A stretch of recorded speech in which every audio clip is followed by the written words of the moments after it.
Hello and welcome back to An Old Man Watches, where today I'm going to be talking about no less than 6 Godzilla films, all of which came out in the period 1989 to 1995.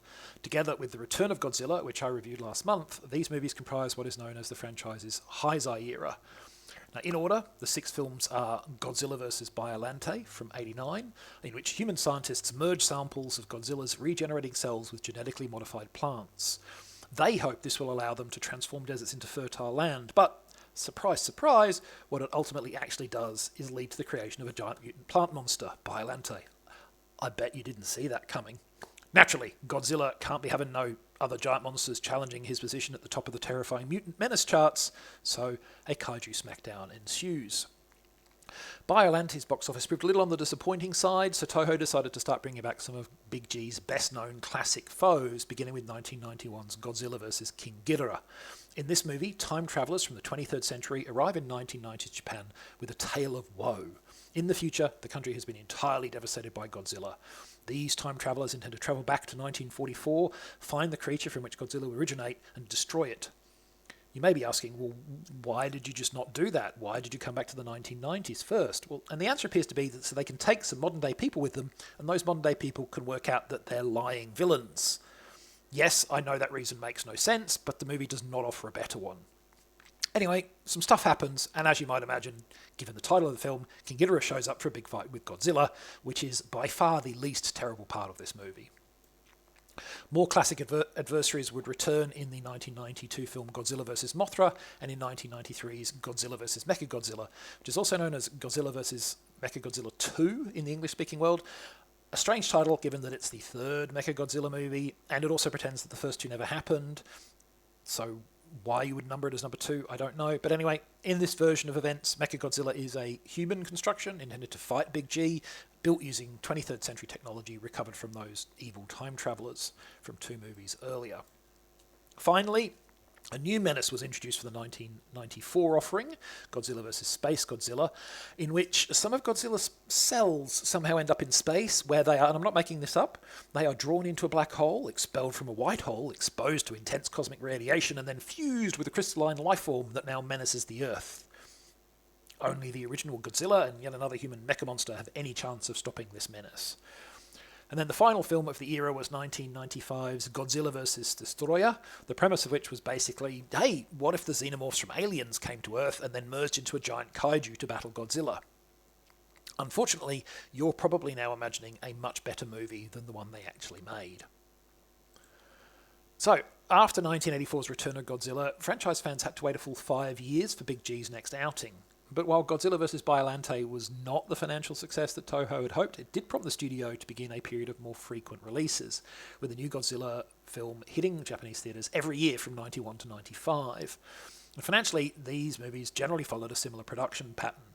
They cost about a billion yen, and ticket sales were about 3 to 4 times that, enough to make another movie worthwhile at the very least, which is presumably why we got them. Godzilla vs. Mothra was reportedly the most successful of the movies in terms of ticket sales, but as box office did slip downward for both the next 2 films, Toho decided to make their 1995 offering be the last Godzilla film of the 20th century, or at least their last. The plan was to let a trilogy of American Godzilla movies come out and only return to the original franchise after that. Now, in the event, of course, TriStar's 1998 Godzilla was so poorly received that the planned sequels were abandoned, and Toho ended up returning to their vision of Godzilla a little earlier than they originally planned. But that's a subject for another video. For now, let's talk about the major features shared by all 6 of these Godzilla films. And the first thing I want to note is that Toho stuck to their decision to keep Godzilla well away from the anthropomorphized, friendly kaiju incarnation that he'd become by the end of his first 2 decades of cinematic life. The return of Godzilla returned Big G to his city-stomping roots as a devastating, radioactive menace, and these films all either keep him in that adversarial role or in a decidedly anti-heroic, the enemy of my enemy may be my only hope kind of position.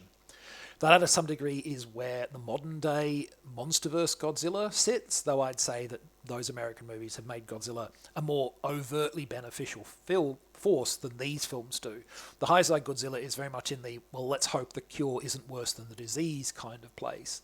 He's a monstrous, terrifying force of nature, hugely destructive, like an earthquake or a hurricane, But like an earthquake or a hurricane, Godzilla generally wreaks his destruction without deliberate malice to humanity because he barely recognises we exist.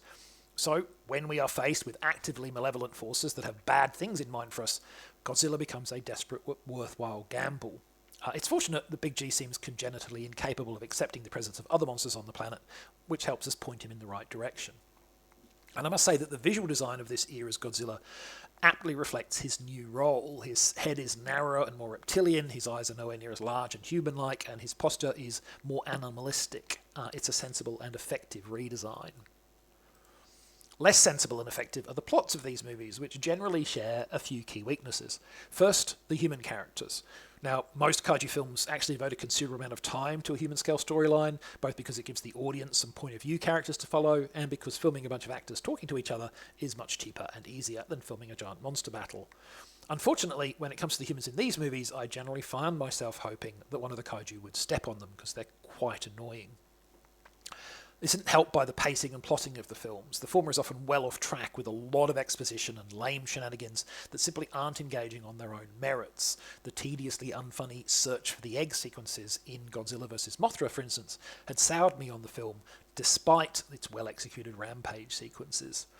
The biggest culprit here, though, is Godzilla vs. King Ghidorah, for plot for which is incoherent nonsense of the highest order, driven almost entirely by the bad guys having a plan so bewilderingly incompetent that Dick Dastardly would disown them, which is a reference that probably really shows my age. But let's end on a high note. The whole reason many people watch kaiju movies, the monsters. I've already mentioned my appreciation for this era's Godzilla redesign, and I'm pleased to say that over this era, Toho upped their game when it comes to his antagonists as well. Even King Ghidorah, a foe I've never really rated, despite his high status in the franchise, has been significantly upgraded and enhanced for his return, and many of the new monsters are visually compelling. Biolante's final form is enjoyably grotesque, and perhaps more than a smidgen influenced by Audrey 2 from Little Shop of Horrors, while Space Godzilla is basically Big G, but with the spiky shoulder pads so beloved of edgy 90s comic books. It's goofy, but it's fun and evocative. I was less impressed by the human-scale xenomorphs of Godzilla vs. Destroyer, but the giant kaiju that they formed for the climactic battle is a solid-looking design as well, and the fights and rampages that are dotted across these films are often quite entertaining. Toho would lift their monster design still further in the next era of the franchise, but their work here is already pretty good. The movies in their entirety, though, are generally pretty uneven in quality. 1993's Godzilla vs. Mechagodzilla, or Mechagodzilla 2, whichever you want to call it, is my personal favourite, so if you're looking to just dip your toes in this era, maybe start there. Next time, I mentioned the MonsterVerse version of Godzilla earlier in this video, so let's check in with him in the shape of the 2024 release, Godzilla and Kong, The New Empire. But that is next time. Until then, thanks for watching. I hope you've enjoyed it, and if you've seen any of the Heisei Godzilla films, let me know what you thought of them.